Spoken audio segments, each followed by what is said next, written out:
guys, welcome to a little bit of everything family. So my mom is gonna teach you guys how to make carne con nopales. So here we go. Welcome to our channel. So today we're going to be making carne con nopales my way. And so the first is the ingredients that are going to be dry, or the dry ingredients. So in my hand, I possess goodies: garlic, cloves, and 3 pimentones grandes. These are the big pimientas. And these are going to go in my molcajete, which is like right here. They're going to go in the molcajete. Also, we're going to add a pinch of oregano and a pinch of cumin. But this time, I'm in the video. Yeah, so Leslie's going to be helping me today because Emmy's not available, but she's going to hold the camera while I do this to the molcajete. Perfect. So, sorry, that's my phone. So, here's what I add to the mixture. Okay? So that's about that much. Whatever fits in the palm of your hand. And this is very strong, you guys. Cumin is very, very strong. So what I do is I just add about that much because it's very, very strong and it's very, very potent. So about that much in there, okay? So that's what we do. It's all in the molcajete. Nobody knows how to use a molcajete. It's basically a volcanic rock that you might be loud. Sorry. In Mexico, this is called a gomestraje. That's what it's called. Oh, well, in my tradition. See?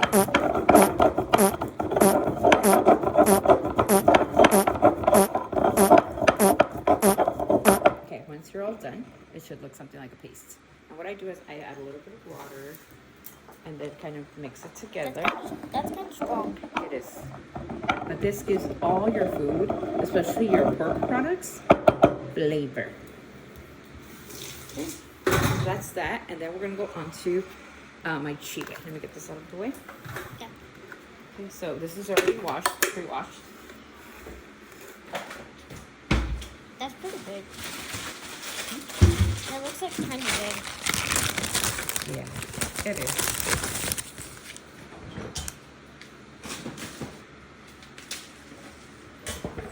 So in the blender, we're gonna be adding Chile Nuevo Mexico. And I'm going to add about maybe like 10 or 12. Is that like dried up pepper or something? It is peppers. What is those shaky things inside of it? What are the what? What are those? Oh, they're seeds. Oh. That's why the seeds I don't use, so I just remove them.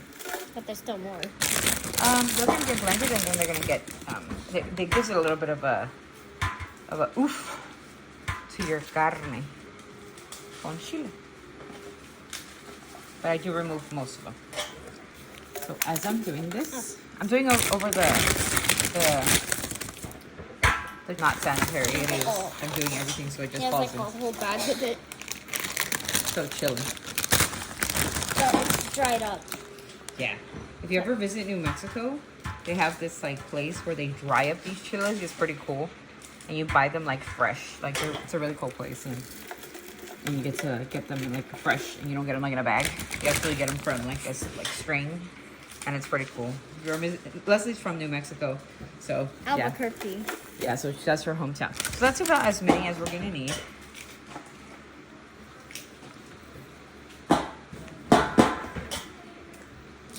Right here. So once we have our chiles that we need, I'm gonna go ahead and wash them in hot water. A lot of people boil these, but I like them kind of raw. So what we're gonna be doing now is washing the chiles that we're using, and then a lot of people like to boil this. I don't. I do it raw. So we're gonna put some water because we are going to blend it. There's like little seeds floating. That's okay. So that's what it looks like. It's in the blender. We're gonna add a couple more garlics.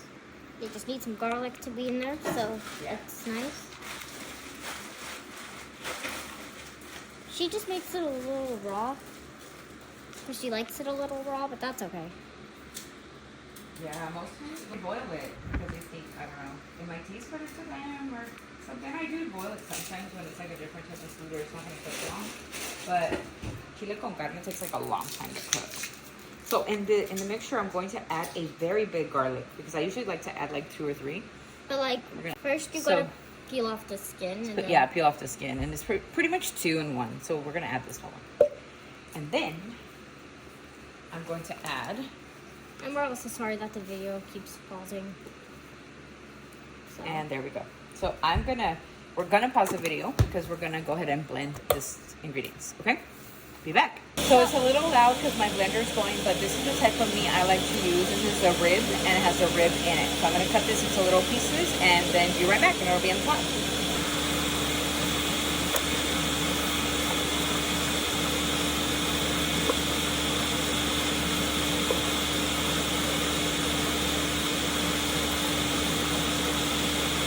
So don't ever leave the rib like huge like that unless you like it. So what I like to do is cut them into little like riblets like that. And then it'll be easy to cook and it's a faster process. But please don't eat them raw. No. Like Never eat this. Okay, that would be my blender already done. Like never eat them raw. So what I do is like make them into little like riblets. And then she throws them. And I'm gonna throw them in here. Now if they're too big, yeah, I'm putting them in my pot that I'm gonna be using for cooking. We'll just show you. So I'm giving you kind of just like a really quick way of cutting your ribs. Like I said, you can do your ribs because these are ribs. Yeah, you can leave them to rib length and it's a bone in. But she likes to cut them into like little squares. Yeah, because the kids don't like to eat a lot of the bone. I love the bone. The bone gives it so much flavor. So basically, and since like you just put it in the rib. And Now be very careful when you're doing this, you guys. Like even experienced people who have experience with also like if you want to like do that helps the meat cook faster. It's pretty much what a riblet would look like. But now they're in the pot, so if you really want to show them the pot, or I'll show them the pot.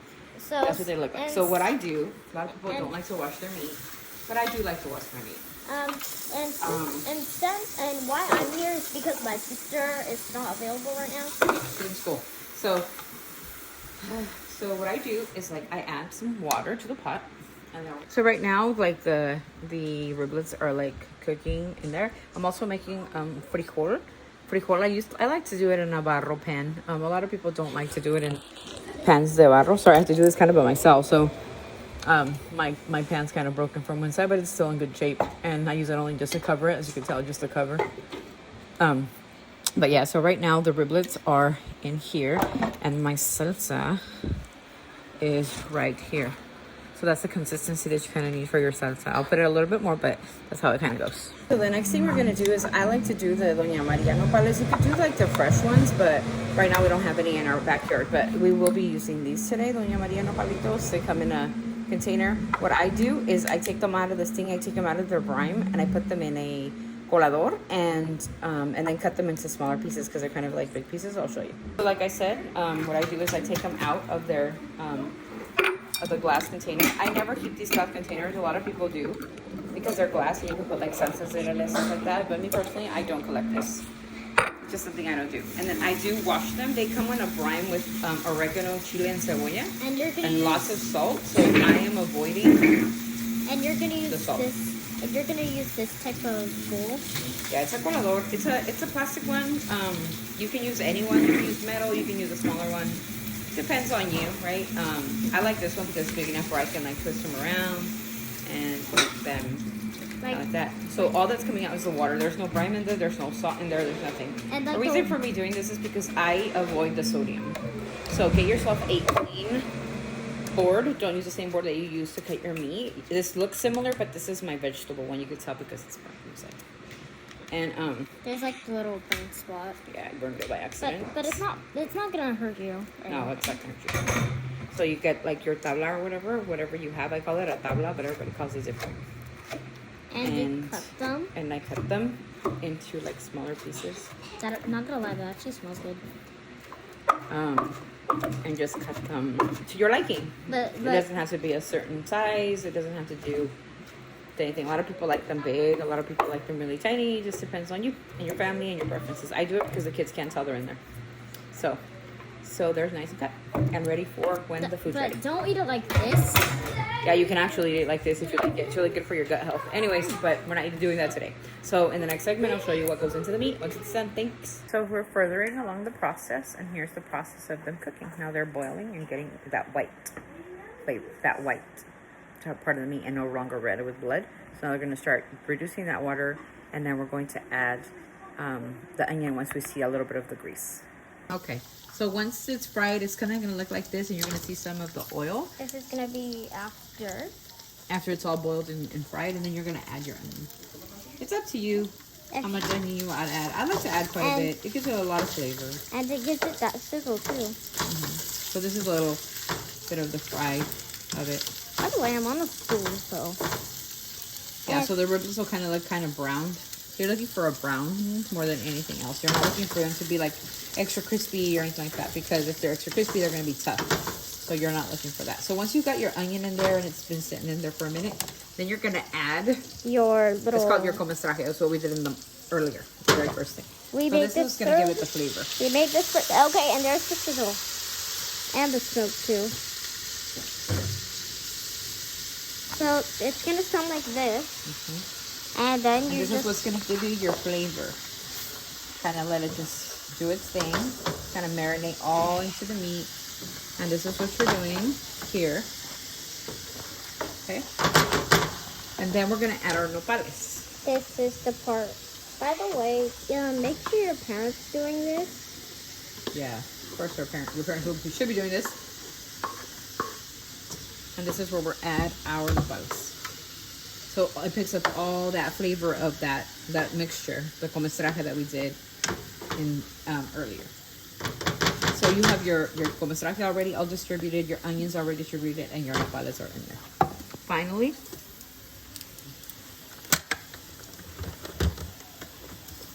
is your chile. Okay, so I like to strain all chile.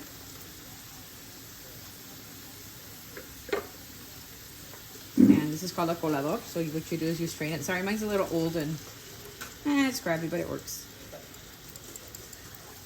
So I like to strain. This is where all the seeds retain and all the little like pellejo of the chile restrains. I have an assistant that's giving me water, so you don't leave it just like this in the salsa. You have to make it thin so it can kind of boil. And then you just add your water. And what you need is enough water to cover the carne. So you need enough water to cover the meat so it can, again, do the second boil. And that'll be with all the ingredients put together. Let me see if this is good enough. If not, I'll need a little bit more water. But I think this is pretty good enough. Okay, so this is kind of what the red chile sauce looks like.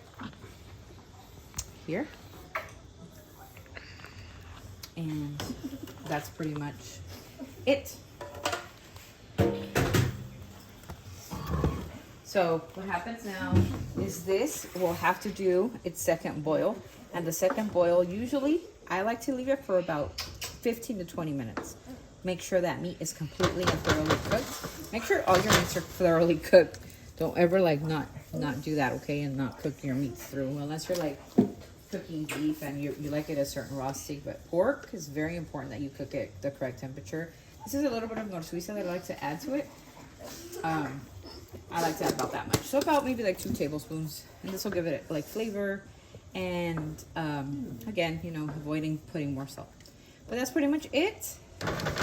And we cover and we let simmer. I like to do it at a slow simmer, maybe about a 3 on your stove or like low to medium. So that's about right. So with our food, we're gonna accompany it with un agua de sandía. So I'm gonna blend. So what we're doing is adding some already cut up sandias. We're gonna put it in our Ninja or whatever blender you have. Some blenders work better than others. I don't know, just depending. And whatever you can fit in there is what you're gonna be using. So agua de sandía is really healthy for you because it's just sandia and water, and most of it is water. So for my blender, I pretty much use about that much. You can use a little bit more and squish it in there, but like that. If your sandia is sweet, you don't have to add sugar. But if your sandia is not sweet, you have to add some sugar.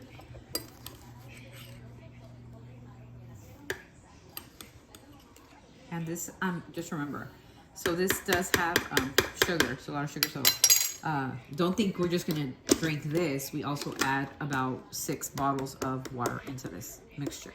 So be right back so I can blend it. Okay, so once the the watermelon has been blended. You're gonna get your recipiente that what you're using. I'm gonna use this one because it's really hard plastic, and because I have children that are like younger, we do have a glass one, but it's harder for them to kind of hold on to it. This one's a really sturdy one. This is the Brita one actually, and I use this one because it's hard plastic, and even if they do drop it, it won't break. So I use the strainer to go ahead and strain like all the, and you don't have to do this part. This part is optional. Some people like the pulpa from the sandia, but I personally don't. So I will do this to kind of strain the pulpa because I don't like the pulpa, and just get the water of, or the flavor of the sandia.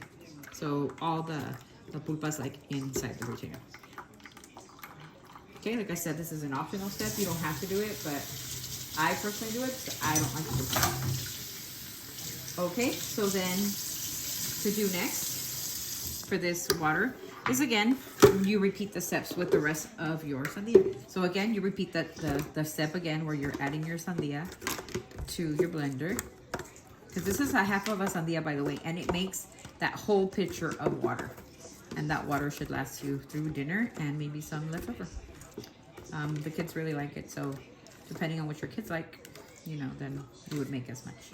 Okay, so we'll do the second, this one, and I will come back when this one's done to put it back in there. Okay, so this is after adding the second layer of watermelon, which is, like I said, this is half a watermelon. It should look like this. If you guys like it more red, you guys can add food coloring, but we do not do that. We like to just use the color of the watermelon. And then, so you can have some coldness to it. And then also, this reduces your sugar. This is actually like more water, so you're kind of actually like adding more water. And this makes it really refreshing, and it makes a really refreshing drink. And it's really good overall. And yeah, so I hope you like the recipe. And we're just waiting for the nopales to be done, but the water is ready to go. Okay, so it's been about 15-20 minutes, and the meat is completely done. I tasted it for salt, and I tasted it for flavor, and it is completely delicious. So this is done, and so we're gonna turn it off completely and then get it ready for dinner. And the beans are also done. As you can tell, when your beans are done, they've already became, you know, they look like this. They already have salt, and they're ready to go. So today's menu consisted of carne con chile con nopales, a nice pitcher of watermelon water, and I'm gonna make some homemade tortillas in a different video so you guys can see how I make the homemade tortillas. But pretty much this is our dinner for today, guys. Well, thank you for watching. Thank you for watching my little tutorial. I hope you guys like it. I hope you guys try it. It's a very traditional chile con nopales dish. Very traditional. You don't have to add the nopales also. They're optional. So if you remove those, you'll have carne con chile. And they're good for burritos, tostadas, tacos, kind of like a birria.